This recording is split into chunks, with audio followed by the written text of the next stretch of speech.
Eh,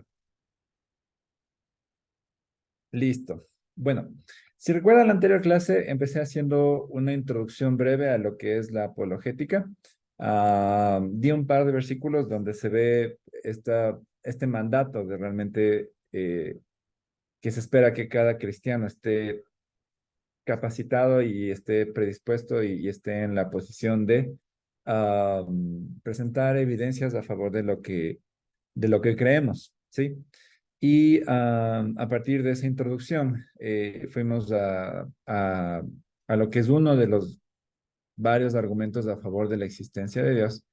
Y empezamos por el Kalam. Recuerdan que el Kalam es todo lo que empieza a existir tiene una causa, el universo empezó a existir y por lo tanto el universo tiene una causa. Y fuimos viendo básicamente las defensas de cada una de las premisas y cómo es que se llega a la conclusión. Y luego hicimos una especie de puente entre la conclusión, perdón, que es que el universo tiene una causa y el Dios teísta en el que nosotros creemos, básicamente, ¿no?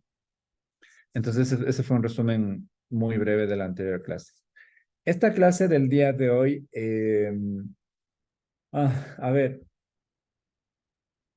es lo que yo les voy a presentar es uno de varios acercamientos a este argumento, ¿sí? Porque por lo general hay teólogos y filósofos que han desarrollado el argumento de una manera mucho más complicada. Digamos que la manera en la que hoy vamos a ver esto es una especie de manera cualitativa. Hay un acercamiento totalmente probabilístico y usando la teoría de Bayes a este argumento que no nos vamos a meter, pero al que le interese y luego vaya a buscar, es muy probable que se vaya a topar con ese tipo de acercamientos al argumento, porque nuevamente no es el único. Y también si recuerdan, la anterior semana ya les dije que eh, la versión del Callan básicamente que estamos usando es la versión de Craig. Hay otras versiones. Pero volviendo al tema, la idea es un poco que ustedes puedan tener una noción base del argumento teleológico y también conocido como el argumento de diseño. Y qué información podemos sacar de este argumento, porque recuerden que del otro argumento también sacamos información y obtuvimos ciertos elementos que mm, podían un poco apuntar a nuestra fe, por así decirlo, ¿sí? Entonces, vamos a ver. El argumento teleológico a favor de la existencia de Dios. Teleológico viene del telos y telos en griego es una especie de, ah, pongámoslo como propósito, ¿sí? La idea detrás del argumento teleológico es que todas las cosas tienen, bueno, no todas las cosas, sino la mayoría de cosas del universo tienen un nivel de complejidad que refleja una especie de propósito, ¿sí? Si yo tengo mi celular, por ejemplo, ¿ya? Mi celular obviamente tiene un nivel de complejidad porque tiene una pantalla, tiene varios chips, tiene una tarjeta de memoria, una cámara, etcétera, y cada uno de sus componentes tiene un propósito, o sea, cumple una función, ¿ya? Al contrario que si yo cojo, por ejemplo, no sé, una piedra en el camino, ¿ya?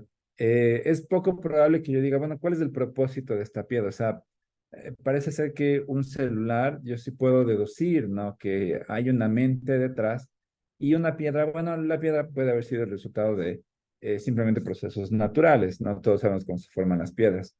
Eh, pero la idea del argumento teleológico es esa, ¿no? Y les voy a poner otro ejemplo que es mucho más sencillo, ¿no? Creo que todos de aquí, o espero que la mayoría de las personas de aquí, hayan podido visitar por lo menos una vez en su vida la playa. Y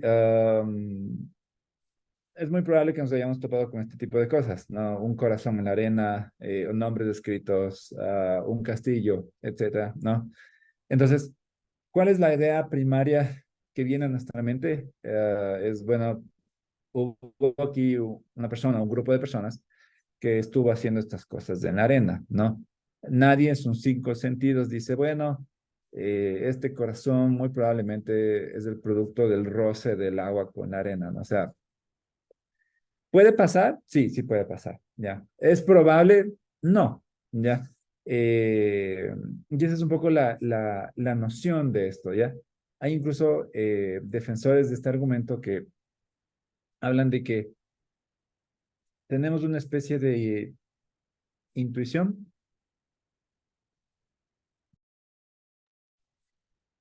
Perdón. ¿Sí se me escucha? Parece que se me trabó. Sí, sí. Ok. Como les decía, hay varios defensores de este argumento que dicen que los seres humanos tienen esta noción de que cuando ven algo, sin la necesidad de adentrarse en los detalles de ese algo, pueden ya concluir que ese algo es producto de un diseño, de que alguien se dedicó a hacer algo, de que tiene una cierta complejidad, ¿sí?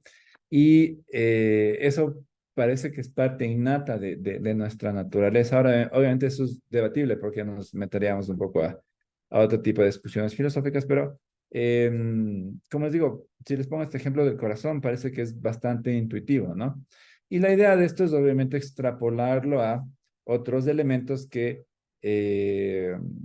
digamos que el paradigma moderno es que, bueno, otros elementos como el cuerpo humano, los ojos, las aves, etcétera, sí pueden haber sido el resultado de simplemente el tiempo más un poco de suerte y un poco de materia mezclados. Y hoy en día vamos a ver un poco que tal vez no es el caso, ¿sí?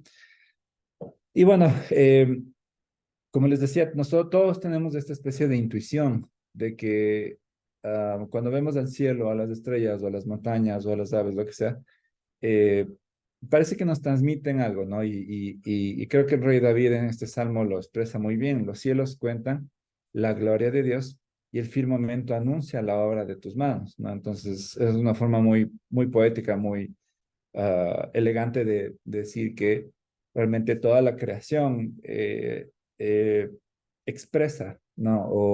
O emana, por así decirlo, una especie de realidad que trasciende lo natural, ¿sí? Yo recuerdo hace mucho tiempo, la verdad, porque ya son varios años desde que terminé el colegio, eh, teníamos un profesor de matemáticas que hacía algo bastante bonito, es decir, en varias de sus clases, en vez de darnos solo clases y clases y clases, tomaba un par de minutos y no sé cuántos de ustedes aquí han leído La culpa es de la vaca, ¿ya? Era un libro, es un libro bastante interesante, digamos, que contiene varias reflexiones. Y él leía un par de esas reflexiones a veces en la clase y luego nos daba clases. Y un día, no recuerdo por qué, ya fue hace muchos años, pero este profesor, alguien le preguntó al profesor, la típica pregunta de niños, ¿no? Bueno, profe, ¿por qué, cómo sabemos que Dios existe? ¿No?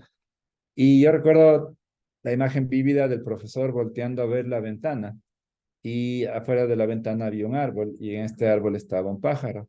Y decía, solo volteen a ver ese árbol y ese pájaro encima y van a encontrar la respuesta, ¿ya? Y eso siempre se me quedó. Y creo que David en este pasaje transmite lo mismo, ¿no? Donde quiera que veamos, podemos ver vestigios de lo que Dios ha hecho. Y con esto quiero iniciar con este concepto, que es el cual voy a estar hablando a través de todo este argumento, y es la idea del ajuste fino. Sí, no sé cuántos de ustedes han de haber escuchado este concepto, pero es un poco lo que vamos a usar el día de hoy para la clase, ¿sí? Eh, la idea del ajuste fino es que parece ser que la forma en la que nuestro universo está moldeado tiene una especie de precisión sin la cual la vida no se hubiera desarrollado. Y obviamente, por ende, ningún organismo o ningún sistema complejo como lo somos nosotros, los animales, etcétera, hubieran existido, hubiéramos existido. Entonces, voy a utilizar por este camino para defender el argumento teleológico. Como digo, no es el único, pero considero que es uno de los más intuitivos y sobre todo para no aburrirles, porque obviamente los otros argumentos son un poco más elaborados. Si te das el tiempo puedes entenderlo, pero son un poco más complejos. Entonces, esa es un poco la idea del ajuste fino, ¿sí? Y para entender esto, quiero explicarles un poco de ciencia básica, ¿sí? Eh, Dentro de nuestro universo tenemos cuatro fuerzas fundamentales, por lo menos hasta donde lo conocemos, ¿sí? Obviamente, esto no es, por así decir, una cadena de fuerza, porque podrían haber más, pero digamos que hasta ahorita el paradigma normal es esto. La primera es el electromagnetismo. Este es simplemente una fuerza que mantiene unida, perdón, a los átomos y las moléculas entre sí. Ya, todos sabemos que un átomo no es una partícula única, ya, sino que está constituida de, puede ser, dependiendo de qué elemento sea, protones, electrones en diferentes cantidades. Y hoy en día también tenemos teorías muy probables, la verdad, de que existen elementos mucho más pequeños incluso que los átomos que se llaman quarks y otro tipo de cosas muy locas. Pero el punto es que esta fuerza es la que mantiene unida a los átomos, ¿sí? Hay la otra que se llama la nuclear débil, que básicamente lo que hace es provocar ciertos tipos de desintegraciones que recaen en los conocidos partículas betas, ¿sí? No, tampoco me voy a meter a esto, pues simplemente quiero dejarles que sepan que existe. Y la nuclear fuerte es la que mantiene unida a los protones y neutrones en los núcleos atómicos. Recuerden que los protones y los neutrones, cada uno de ellos tiene cargas distintas. Y todos creo que alguna vez hemos jugado con imanes que tienen cargas distintas, perdón, que tienen cargas iguales. Cuando son iguales se repelen, cuando son distintas se atraen. Pero obviamente dentro de un átomo tenemos las dos fuerzas ejerciendo constantemente y es obvio que los átomos van a tener a desintegrarse. Esta fuerza lo que hace es simplemente mantenerlos unidos. Y por lo último, la fuerza de gravedad, ¿sí? Creo que todos conocemos esto. Si yo cojo un lápiz y lo dejo caer, se cae. ¿Por qué se cae? Simplemente porque existe gravedad en nuestro planeta. ¿Qué es la gravedad? Es simplemente una fuerza que es el resultado de la interacción de las masas, ¿sí? Eh, Toda masa ejerce una cierta fuerza hacia otro objeto. Incluso ustedes mismos, por tener masa en su cuerpo, ejercen fuerza sobre todo lo que los rodea, ¿ya? No sé si han visto Star Wars cuando los Jedi lo hacen así, plum, se cogen los objetos así. En teoría podríamos hacer eso si es que la fuerza de gravedad nuestra fuera mucho mayor o mucho menor. No, mucho mayor, perdón, sí. Podríamos repeler o atraer objetos, ¿ya? Pero es tan minúscula que realmente ah, es casi no se percibe esa fuerza, ¿sí? Al contrario de los planetas porque tienen muchísima masa, ¿sí? Ejercen una fuerza de gravedad unos sobre otros y, por ejemplo, es por eso que nuestro planeta, al ejercer una fuerza de gravedad con la Luna, es que la Luna constantemente está orbitando nuestro planeta. Y por eso es que no se choca con nosotros y tampoco sale disparada, porque hay una fuerza que lo mantiene en su órbita constantemente. Entonces, ¿a dónde voy todo con esto? Ya antes de que decían salirse y decir que aburrí esta clase, me voy. Em, Todas estas fuerzas tienen números, o por lo menos han sido calculadas hasta varios decimales por científicos hoy en día, ¿sí? Y para darles un ejemplo, vamos a hablar de la fuerza gravitacional. La fuerza gravitacional entre dos planetas es muy fácil de calcular. Es simplemente una constante G multiplicado por la masa del planeta 1 versus la masa del planeta 2 y dividido para la distancia entre ambos planetas, ¿sí? Es muy sencillo hacerlo. Si es que ustedes se meten a Google y ponen masa de la Tierra, masa de la Luna y pongan distancia entre la Tierra y la Luna y busquen la constante gravitacional G, que es una constante, ustedes pueden calcular qué fuerza existe entre la Tierra y la Luna. Es relativamente sencillo. Obviamente hoy en día que ya tenemos las ecuaciones. Pero la idea es la siguiente. Eh, nuestras, más bien, nuestro universo está compuesto por estas constantes. ¿Ya? ¿Se acuerdan en la anterior ecuación que yo les dije que tenemos la masa de un planeta, la masa de otro planeta, la distancia entre ellos y la constante G? Esa constante en teoría es un número que nunca cambia, ¿sí?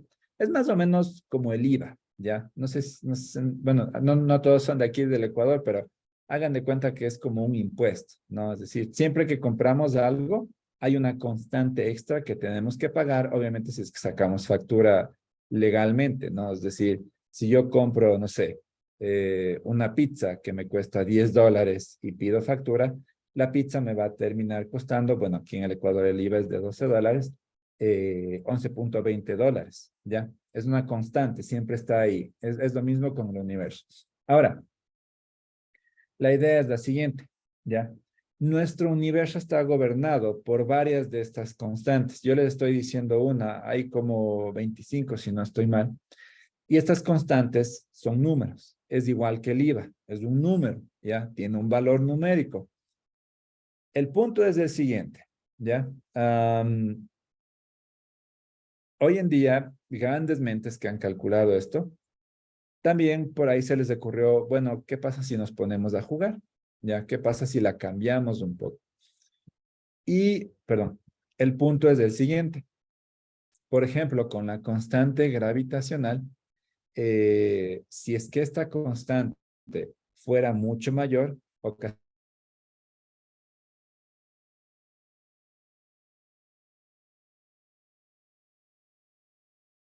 si es que ven hacia la pantalla, que es básicamente, ¿qué es lo que hace? Simplemente los planetas colapsarían unos con otros y es obvio que la vida no se hubiera dado, ¿ya? Ahora, si es que la fuerza gravitacional hubiese sido mucho menor, es muy probable que la expansión del universo hubiera sido mucho más abrupta y nada se hubiera formado, ¿ya? ¿Por qué? Porque simplemente una de las teorías del inicio del universo es que al inicio básicamente todo era una especie de polvo cósmico y de gases cósmicos, ¿sí? Y fue básicamente en la interacción de estos polvos y gases que se fueron uniendo, fueron formando masas, fueron formando estrellas y las estrellas se calentaron y produjeron otros elementos que son producidos a grandes temperaturas, etcétera, etcétera.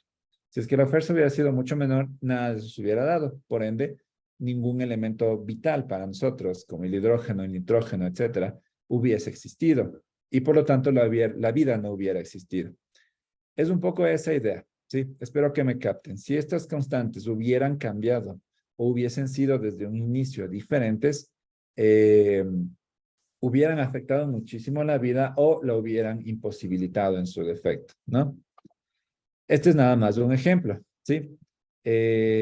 Aquí les estoy poniendo otras constantes, ¿no? Por ejemplo, acabamos la fuerza gravitacional, la fuerza eléctrica, perdón, creo que se puede anotar, sí. La fuerza fuerte, la fuerza magnética, la fuerza orbital, ¿ya? Si ustedes ven, todos de ellos tienen constantes, ¿ya? Que son estas de aquí. Y, uy, perdón, ya se me fue. Y todas estas ecuaciones eh, tienen estos números que no dependen de variables, sino que son, vuelvo y repito, constantes. Ahora, la pregunta es la siguiente, ¿ya? Si es que cogemos el paradigma moderno que nos dice que el universo simplemente fue producto de una gran explosión y que todo básicamente o todos básicamente estamos aquí gracias al tiempo más un poco de suerte y un poco de materia. La pregunta es, ¿qué tan improbable, ay, perdón, estoy otra vez, qué tan improbable o qué tan probable es que esto simplemente se haya dado básicamente, digamos, por suerte, ¿ya? Porque obviamente, vuelvo y repito, estos son números, ¿ya? Y hacer números es como, bueno, alguien debe haberlos puesto ahí, ¿ya? Y sobre todo, alguien debe haber estudiado la interrelación entre cada uno de estos números, porque ahorita yo les hablé solo de uno, pero estas constantes y estas fuerzas están interactuando entre ellas cada vez más y el problema simplemente se sigue ahondando.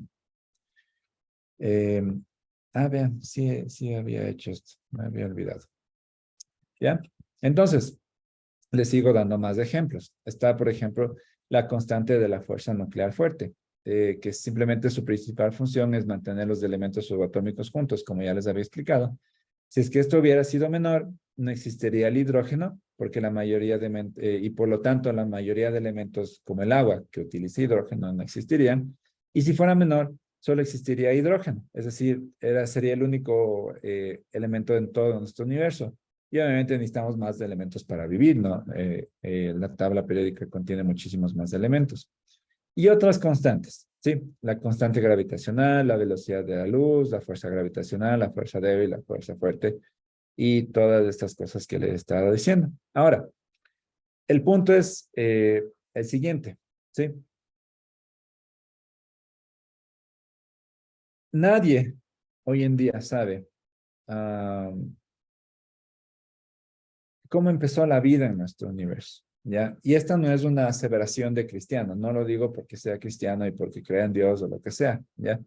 Grandes mentes hoy en día, y luego de este video les voy a dejar el link para una charla que quiero que vean después, que es muy buena, que es de el físico James Tour, no sé cuántos de ustedes han hablar de él, pero es una de las grandes mentes que hoy en día tenemos y es una de las personas, es una de las grandes mentes, dejémoslo así, ¿ya?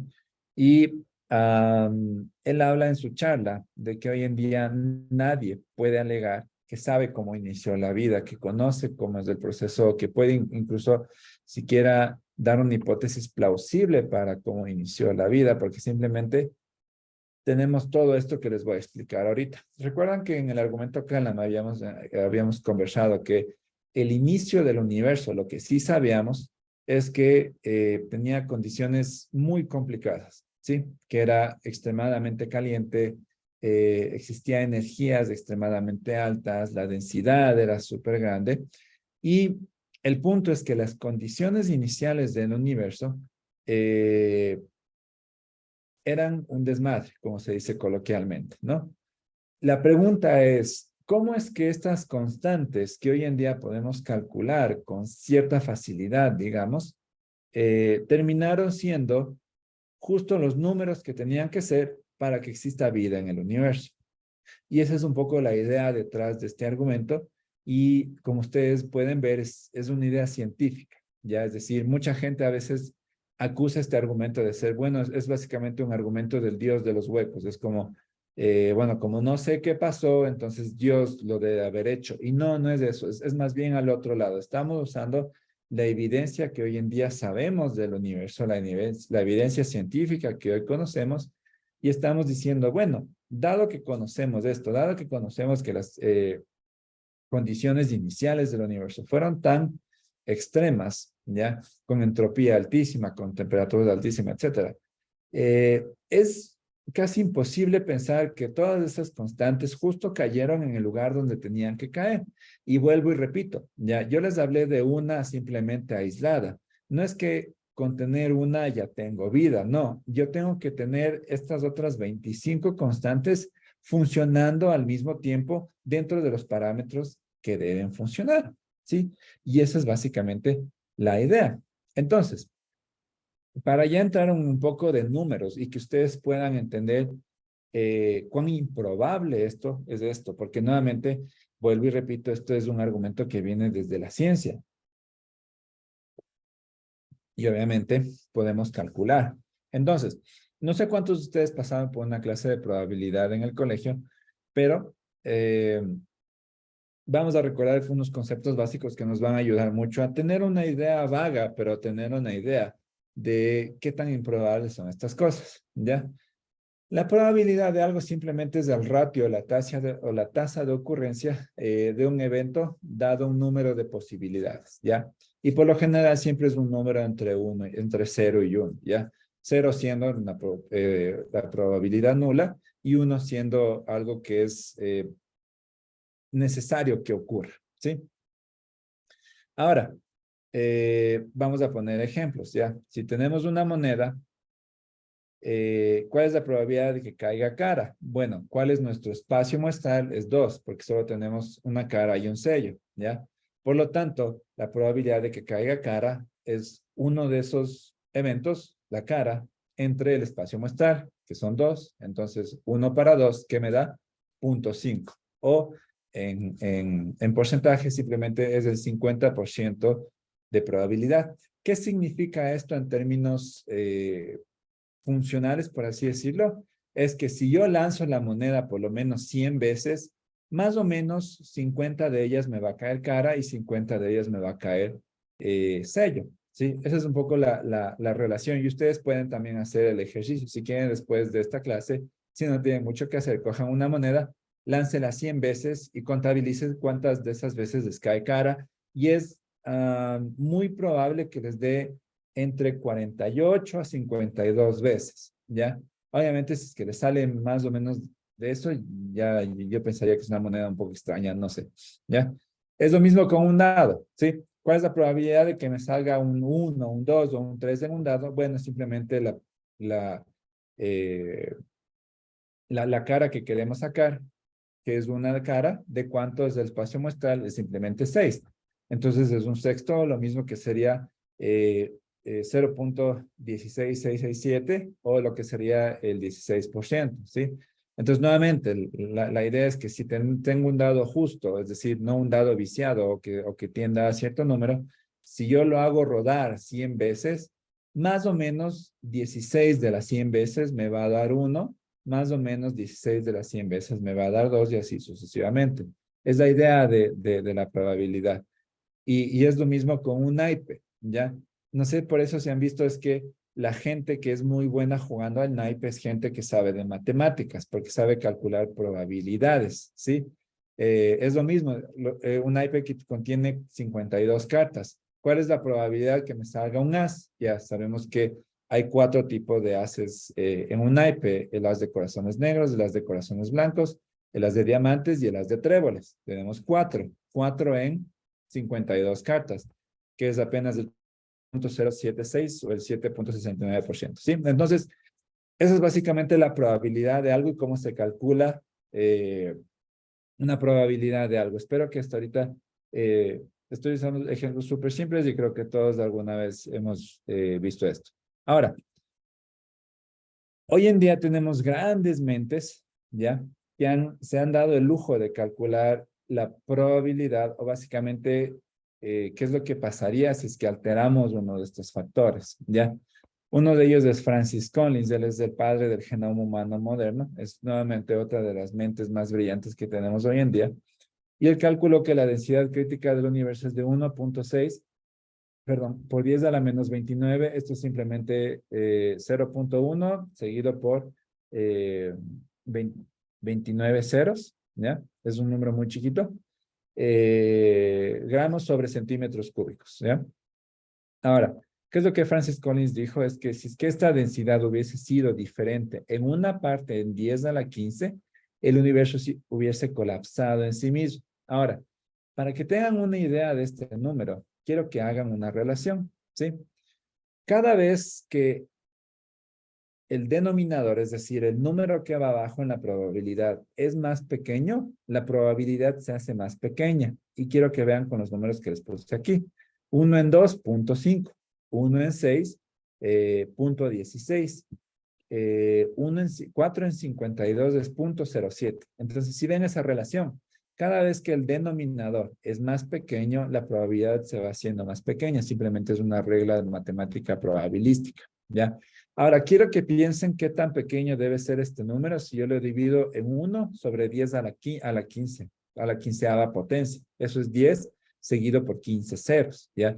Es un número gigante.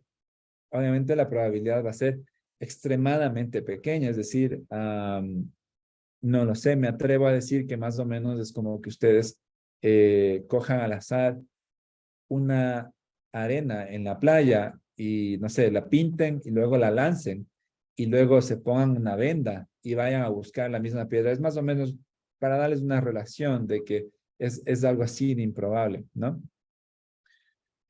Otro hombre extremadamente inteligente, Paul Davies, una eminencia en el mundo de la física, calculó que la constante gravitacional es de 6.67408 por 10 a la menos 11 metros cuadrados, kilogramos a la menos 1, segundos a la menos 2. ¿Ya? Él incluso se va mucho más allá, dijo que si la constante gravitacional hubiese sido diferente en una parte en 10 a la 100, la vida en el universo no hubiese existido. ¿Ya? ¿A dónde voy con esto? Es que cambios infinitesimales en estos números hubieran significado que la vida en nuestro universo ya nos hubiera dado. ¿ya? Es básicamente esa es la idea. Ahora, el punto es, y aquí es donde a veces nos cuesta imaginarnos, el punto es que estos números son tan pequeños que realmente hacer un cambio o sea, es nada, ¿ya? Y aquí nuevamente nos debemos preguntar que no es que solo estas constantes cayeron donde debían caer, sino que cayeron y fueron, y por eso es que se llama el argumento del ajuste fino, o sea, fueron tan finamente ajustadas que, o sea, creer que esto simplemente es al azar es una locura, ¿ya? Y no necesitamos irnos de ejemplos muy grandes, ya también hoy en día sabemos que dentro de ejemplos pequeños, como por ejemplo el ADN, vemos este tipo de patrones, por si se quiere decir, ya. Por ejemplo, Douglas Adams, que es un químico biomolecular de los Estados Unidos, publicó un paper hace unos años y él habla de que la probabilidad de que las secuencias de proteína se doblen gracias a simplemente la pura suerte es 1 en 10 a la 77. O sea, es un número ridículamente pequeño.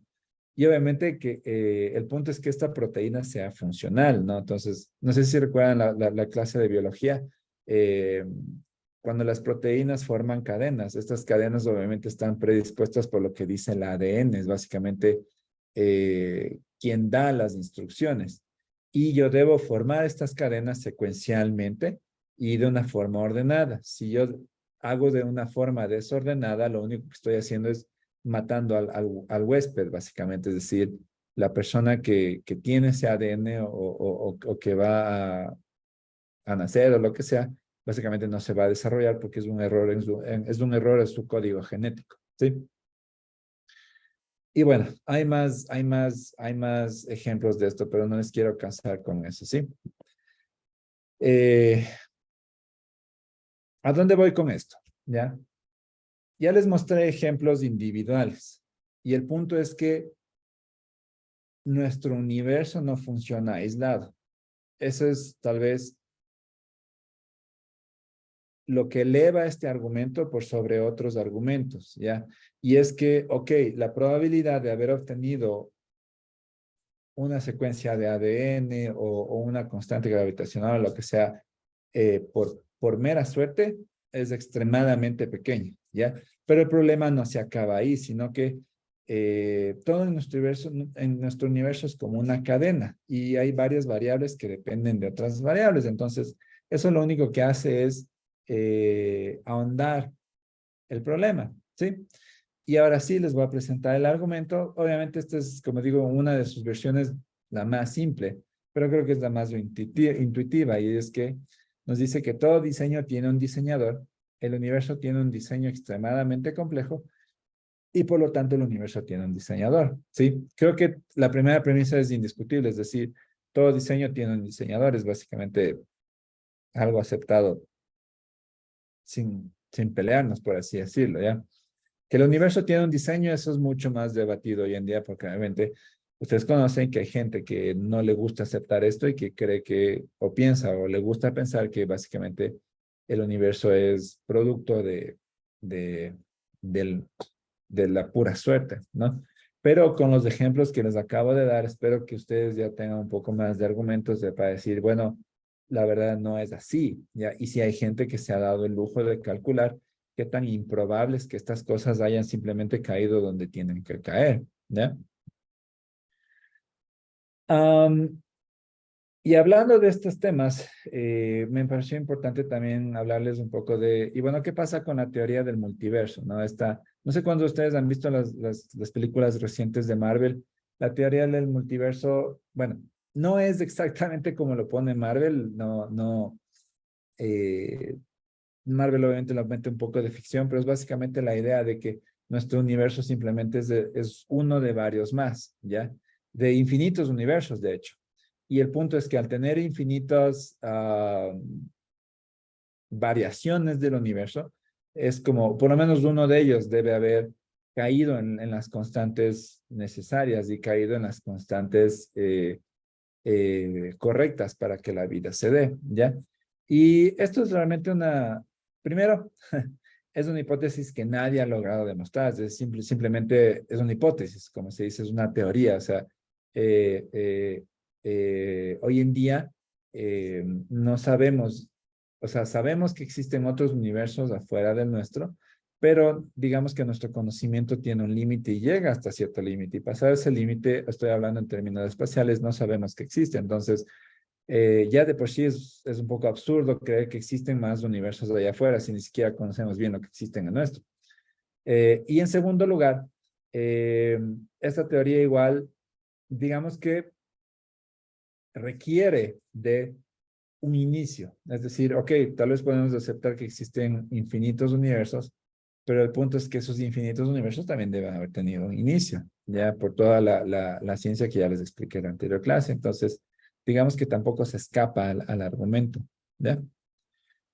Y estos slides que ahorita les voy a presentar es algo que siempre va muy relacionado con este argumento, porque uno dice, bueno, entonces, gracias a todo este argumento sabemos que la teoría de la evolución entonces es mentira y que no existe y todas esas cosas, ¿no? Porque va muy relacionada y por lo general la gente siempre lo relaciona, ¿no? Entonces vamos a hablar en estos últimos minutos de clase que me quedan de qué pasa con la teoría de la evolución, ¿ya? Recuerden que la teoría de la evolución fue propuesta por un naturalista inglés que se llama Charles Darwin en su libro El origen de las especies. Y básicamente lo que Darwin dice a lo largo de todo su libro son dos cosas. La primera cosa es que el mecanismo a través del cual toda la vida se desarrolló se conoce como la selección natural. Y este es un mecanismo que básicamente lo que hace es, dentro de las especies que se van desarrollando, eh, hay unas que son más aptas para vivir que otras, o que se adaptan mejor para vivir que otras. Y pese a que es un mecanismo ciego, entre comillas, lo que hace básicamente es como una garra tic, coger y decir, bueno, tú vas a sobrevivir porque tienes mejores probabilidades de seguir con tu descendencia, ¿ya? ¿Y cómo hace esto? Bueno, y este aquí viene la segunda parte, es a través de las mutaciones aleatorias. Eh, los que hoy en día defienden este paradigma creen que, o creen más bien dicho, que al inicio de nuestro universo, básicamente el código genético fue cambiando y eso fue lo que le fue dando básicamente los cambios de las características a las diferentes especies y por eso es que unas especies se adaptaban mejor que otras porque lograron tener en teoría un mejor ADN, aunque obviamente la palabra mejor implica un poco de teología, pero Darwin no quería decir eso. Eh, y bueno, la idea de Darwin es que a través de estos dos mecanismos toda la vida se dio y obviamente él decía que si es que este es el caso, entonces toda la vida debe haber surgido de un organismo unicelular básicamente y eso es lo que se conoce como el descendiente común. Todos básicamente somos una especie de primos alejados entre arañas, murciélagos, hombres, jirafas, lo que sea, todos venimos del mismo lugar. Eh, Entonces, la idea es la siguiente, ¿sí? Existen hoy en día varios problemas para, digamos, este paradigma moderno y es lo que poco a poco se ha ido desarrollando, sobre todo en las últimas décadas, ¿sí? Y un buen libro para leer esto es este que le estoy poniendo abajo, que se llama Darwin no mató a Dios, de Antonio Cruz. Es realmente un libro muy sencillo de este señor que es un señor bastante inteligente, él es teólogo y biólogo, ¿sí? Pero ¿qué es lo que dice Antonio Cruz en su libro? Habla de varias cosas. En primer lugar, dice que Darwin no explicó las mutaciones pequeñas, perdón, explicó las mutaciones pequeñas, pero no las grandes, ¿sí? Y aquí hay una gran diferencia. Nuestro código genético, digamos que por la manera en la que fue concebido, tiene la posibilidad de adaptarse a cambios pequeños, ¿ya? Si no, por ejemplo, vean a los perros, ya hay ciertas razas de perro que mudan su pelaje dependiendo del ambiente en el que estén, ¿ya? Esto es una adaptación, ¿ya? Y esto es algo que se da con cambios ligeros dentro de su código genético, que digamos que son mutaciones pequeñas, es decir, esto es casi indiscutible, ¿ya? Y por eso es que se dice que hasta cierto punto la teoría de la evolución no es una teoría, sino que es hasta cierto punto algo que pasa y ocurre y lo vemos todos los días y lo vemos en incluso periodos cortos de vida como lo es de un perro, que es apenas de 12 años, que tiene esta facilidad de adaptarse a su entorno y es muy probable que esto haya sido gracias a la evolución, es decir, no hay mucho problema en aceptar eso. Lo que sí hay problema y en lo que tengo personalmente problema yo es en las cosas grandes, ¿ya? ¿Y a qué me refiero con cosas grandes? A que se piense, por ejemplo, de que un animal que antes tuvo una aleta, pum, pum, pum, pum, pum, pasaron cientos de miles de años y eventualmente le salió un brazo. Eso es un cambio genético grande que requiere de ingeniería genética muy complicada y que desde mi punto de vista no se puede dar simplemente por suerte, ¿ya? El segundo punto que habla Antonio Cruz es que las mutaciones accidentales no producen nuevas especies, ¿ya? Y esto básicamente es un poco ya de lo que uno ve en genética. Es la idea de que, bueno, si es que yo hago cambios en el ADN, esto lo que produce es alteraciones pequeñas, ya como por ejemplo la que tiene el gato, que se me acaba de ir el nombre de esto, pero tiene un nombre cuando tienes un ojo de un color y otro de otro color. Eso es una alteración genética, ¿ya? Pero estas alteraciones genéticas no sirven, o no pueden, más bien dicho, o nadie sabe hoy en día, si es que este es el caso, cómo es que se produjeron nuevas especies, ¿ya? Porque obviamente para producir nuevas especies necesitas un código genético totalmente distinto. En tercer lugar, Antonio Cruz habla de que hoy en día todavía existen lagunas sistémicas de fósiles, es decir, pese a que muchos paleontólogos hablan de que tienen una reconstrucción total del hombre y de los animales y todas estas cosas, todavía hay ciertas lagunas de fósiles que imposibilitan el paso sistemático entre especies, ¿ya? Y bueno, ¿cuál es la respuesta a esto? Es que, bueno, eventualmente se los va a descubrir, ¿no? Pero obviamente eso siempre se debe poner en duda. El origen de la información biológica, todo debe haber venido de algún lado, es decir, como les había dicho, nuestro código genético es básicamente como un código de computador. Alguien debe haberlo programado, alguien debe haberlo puesto en su sitio. Y obviamente sí, la probabilidad de que esto haya ocurrido simplemente por suerte es extremadamente baja, como ya lo vimos. Y por último, el origen de la información biológica epigenética. Básicamente, lo que se refiere a Antonio Cruz aquí es apagar y prender trozos de ADN completos, ¿ya? Porque obviamente, por ejemplo, si es que yo tengo pelo negro, ¿ya? Pero si yo quisiera, por así decirlo, tener pelo, yo qué sé, castaño, ¿ya? O claro, lo que sea, necesito coger un buen trozo de ADN, sacarlo y meter otro. Ya, no es que cambie una o dos letritas, el ADN no funciona así. Y obviamente piensen en lo que se tendría que hacer si es que yo en vez de un brazo quisiera que me salga una aleta. ¿Se puede? Sí se puede. El punto es que el tipo de actividades que se deben hacer para hacer eso es muy complicado. Y ya habíamos hablado de las probabilidades que se calcularon para esto. Y ya voy terminando con esto, ¿ya? El problema de la evolución es básicamente un problema matemático, ¿sí? Eh, yo les hablé de la probabilidad de que ciertas proteínas caigan o básicamente se estructuren de manera secuencial funcionalmente y vimos que era extremadamente pequeño. El problema es que eso no se queda ahí, sino que nosotros sabemos que las cadenas de proteínas generan células.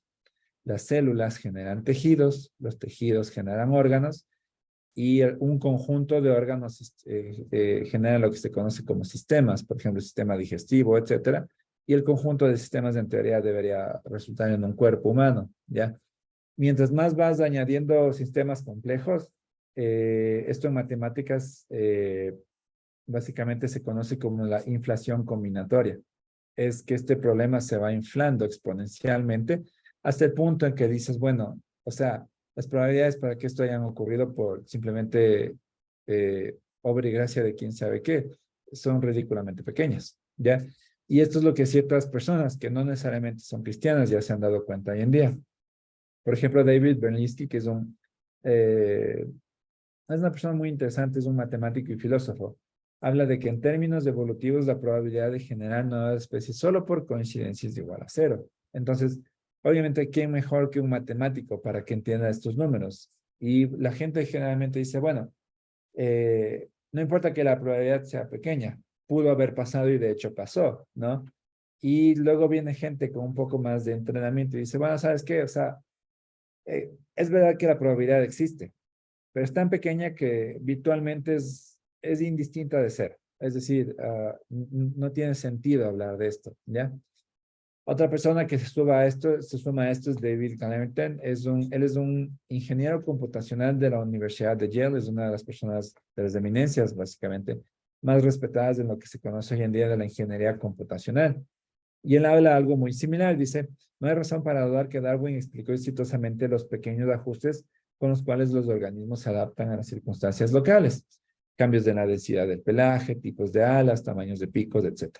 Sin embargo, hay muchas razones para dudar si pudo responder a las preguntas difíciles y explicar el cuadro maestro, pero aún el ajuste fino de las nuevas especies y el surgimiento de las nuevas, es decir, como les decía, ¿no? Podemos creer en la evolución para explicar cambios pequeños, pero cuando ya son cambios grandes, realmente, gente que entiende de números dice, bueno, no, esto creo que no es posible, ¿sí? Y bueno, eh, les voy a dejar este cuadrito porque creo que es interesante verlo, porque obviamente lo que yo les estoy hablando hoy en día es simplemente una postura, pero el tema de la evolución y el tema del ajuste fino es muy complicado. E incluso dentro de el mundo académico cristiano, llamémoslo así, no existe una sola postura, ¿ya?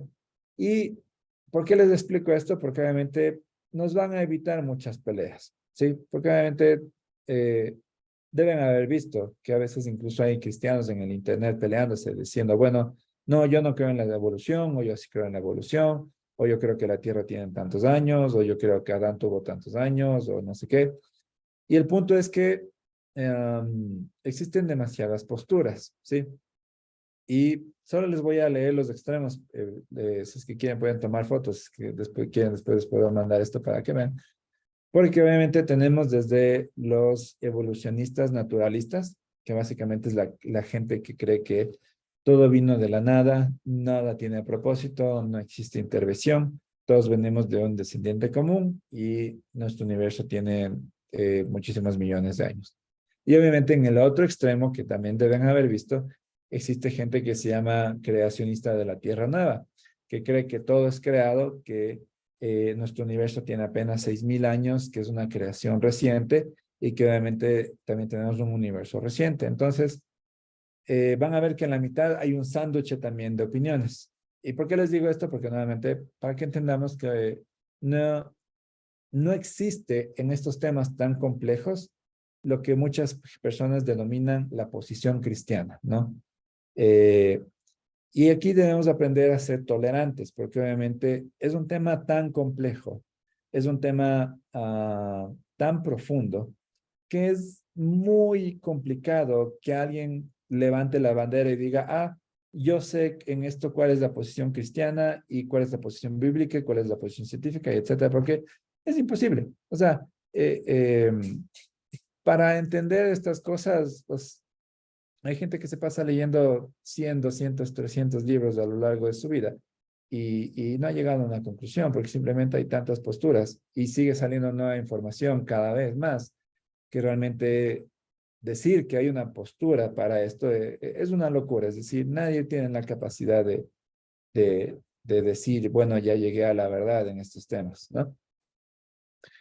Y eh, hablé algo de esto en la anterior clase porque alguien me preguntó, pero les dejo esto porque es realmente interesante y nuevamente para dejarles esta noción de que eh, no es necesario creer en lo uno o lo otro, ¿ya? Uno puede formular su punto de vista de manera coherente, entendiendo lo que hoy en día habla la ciencia, que obviamente es muy importante, pero también entendiendo que la ciencia no lo sabe todo y que no lo va a saber todo y que no tiene las respuestas para todo, ¿no?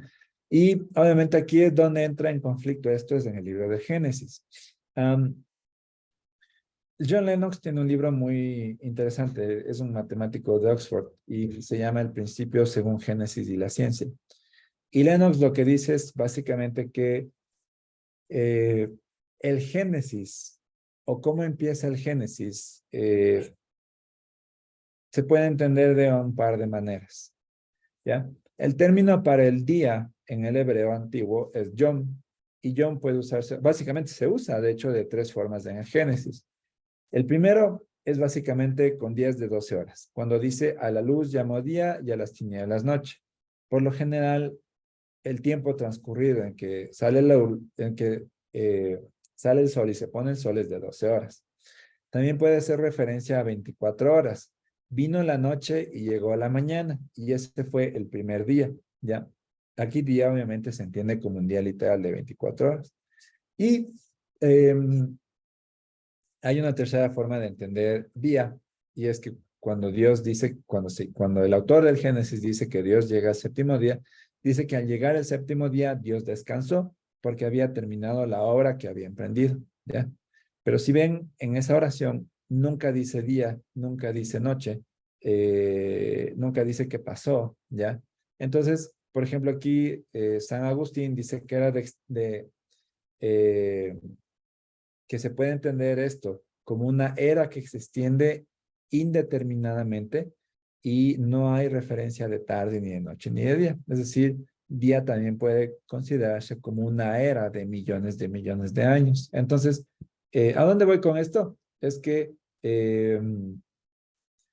no es bueno centrarnos en una posición legalista y literalista de las cosas, ¿ya? Yo muy personalmente considero que eso le ha hecho mucho daño a la iglesia en enfocarnos en que no, así me enseñaron y así voy a leer la Biblia y voy a leer todo literalmente. Y con esto no quiero decir que lo que dice la Biblia no es verdad, sino que no es bueno leer todo de manera literal porque es muy probable que las personas que escribieron esto en primera instancia no lo escribieron para que lo entendamos de manera literal, porque la Biblia no es un libro de química, no es un libro de física, no es un libro de biología, ¿ya? La Biblia contiene la historia de redención del ser humano, ¿ya? Es un libro escrito con otras ideas. Entonces, ir a la Biblia esperando que me resuelva, por ejemplo, el problema del origen de la Biblia, de la vida, es una incoherencia total, porque obviamente el autor de la Biblia, lo único que nos dijo es que, bueno, que Dios creó todo, pero el cómo lo creó, eso lo deja, como varios autores lo han citado hoy en día, eso es una pregunta que debe responder la ciencia. Nosotros sabemos que sí, que Dios lo hizo todo, pero el cómo lo hizo, bueno, ahí hay un poco las disputas y las disparidades, y vuelvo y repito, la idea es aprender a ser tolerantes con las ideas de otros, porque muchas veces estos temas nos llevan a pleitos que realmente nos hacen quedar mal delante de las personas. Y termino con esto. Este es un libro muy bueno que se lo puede conseguir en internet y salió hace varios años ya, y se llama El principio antrópico cosmológico. Básicamente lo que hace este libro, estos dos científicos, es que van reuniendo lo que yo ya les hablé, van listando todas las cosas, todas las constantes del universo, todas las leyes, etcétera, y van dando información científica de cómo se calcula, cuánto se calcula, etcétera. Y hay una sección en donde habla sobre la evolución, ¿ya? Y es muy interesante que eh, en resumen, obviamente ellos no lo dicen así, pero se sobreentiende. Hablan de que, obviamente, bueno, más bien dicho, para ellos la evolución es verdad, pero nosotros como cristianos debemos entender que incluso si es que la teoría de la evolución fuera cierta, ¿ya? Esto no sería ningún básicamente no sería ningún argumento en contra de la existencia de Dios, sino que más bien sería un argumento a favor de nosotros. ¿Por qué? Porque la evolución es tan improbable que haya ocurrido por sí sola, por leyes naturales, sin una guía, sin un propósito, que realmente, si es que nosotros estamos aquí producto de evolución, eso sería básicamente un milagro, ¿ya? Y aún así, seguiríamos necesitando de un Dios, de un creador, de alguien que haya puesto en marcha todo. Entonces, nada más les dejo esta idea para que podamos salir un poco de las casillas de que ah, no, la evolución no es cierta y la Biblia no enseña evolución. Y si es que la evolución es cierta, eso implica que Dios existe. No, es totalmente lo contrario. Pese a que yo no creo que toda la teoría de la evolución es verdad. Digamos que estoy contento con esta idea de que, bueno, incluso si es que fuera cierta, eso más bien sería un argumento a favor de la existencia de mi Dios, ¿ya? No al revés, porque es tan improbable que haya ocurrido de manera espontánea que Dios sigue siendo necesario dentro de este mundo hipotético, ¿sí? Entonces, con eso termino. Les doy muchas gracias a todos ustedes. Espero que les haya gustado esto. Como digo, es un argumento complejo porque obviamente entramos en números y en probabilidades y en leyes de física, etcétera, pero siempre se trata de hacer lo más digerido posible para que todos entendamos. Entonces, váyanse con esa idea. La idea de que hoy en día, gracias al avance de la ciencia, ya podemos calcular ciertas cosas, ya podemos saber el número exacto de ciertas cosas que hace un par de décadas no sabíamos, y estos números están arrojando que realmente el hecho de que haya existido, de que todo haya existido simplemente por producto de la mera suerte y de la casualidad, realmente es improbable. Y nuevamente no es un argumento del Dios de los huecos, no es que, bueno, porque no puedo explicar esto, entonces Dios lo debe haber hecho. No, es simplemente la idea intuitiva de que, bueno, si es que la, las meras leyes de la física y la naturaleza no pudo haberlo hecho, bueno, ¿por qué no metemos una hipótesis filosófica o teológica para esto? Ya que una científica simplemente no puede explicarlo, es esa la idea, ¿sí? No se vaya, les quiero dejar en el chat el link para la charla que quiero que vean, que es de James Tour, que es muy buena, véanla por completo. Aquí les dejé el link, es básicamente una de las grandes mentes que hoy en día tenemos. El tipo tiene un doctorado y como 3 o 4 postdoctorados y ha escrito, creo que es más de 50 papers, o sea, está loco el man.